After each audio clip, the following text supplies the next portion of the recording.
The age-old question. How do I get faster? Now, I don't believe in bad questions.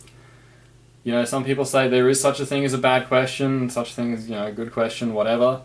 I don't believe in bad questions, but I do believe in lazy questions, and I think, how do I get faster is a lazy question. So in case this isn't obvious to you, which, it may not be, but in case it isn't, there is no one-size-fits-all answer to the question, how do I get faster, beyond practice. Practice is the one-size-fits-all answer. Because if you do more solves, you will probably improve at least a bit. But obviously, kids who are asking top cubers, hey, how do I get faster? They're not looking for... They don't want to be told to practice. That's not a satisfying answer for kids. It's just not. But that's kind of what makes it a lazy question, because, how do you get faster? Well, I kind of need to know more about how you solve. What do you average? What algorithms do you know? Where do you tend to pause? How far do you inspect? So on and so forth. What color do you solve on? So, that's why I think how do I get faster is a bit of a lazy question, but again, not necessarily a bad question. Also, there is about a 0% chance you're ever going to find the quote-unquote optimal practice routine.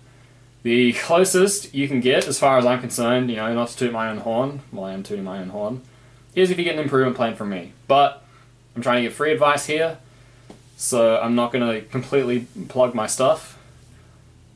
But point being, because there's such a low chance of you finding like an optimal practice routine, I think it's useful for people to get the idea out of their head of optimal practice. Don't think in terms of doing things that are optimal versus doing things suboptimal.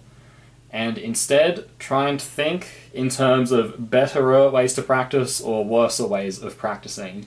And I think most cubers can intuitively know when what they're doing is kind of, mindless, or it's, not in line with where they know they need to be doing better in their solves. So just think in terms of better or worse ways of practicing would be the succinct way of putting it. Another quote I really like that kind of ties this all together is, perfect is the enemy of good. If you keep obsessing over getting it perfect, you're going to waste hours of practice that you could be spending on doing good practice. And hours of good practice can add up, trust me. I'm going to be expanding on this whole topic of how do I get faster and just useful cubing practice ideas on my next email for the cubing newsletter. If you want to sign up, the link is below in the description. The email will be dropping in 12 hours. That's it for this one. Thank you for watching.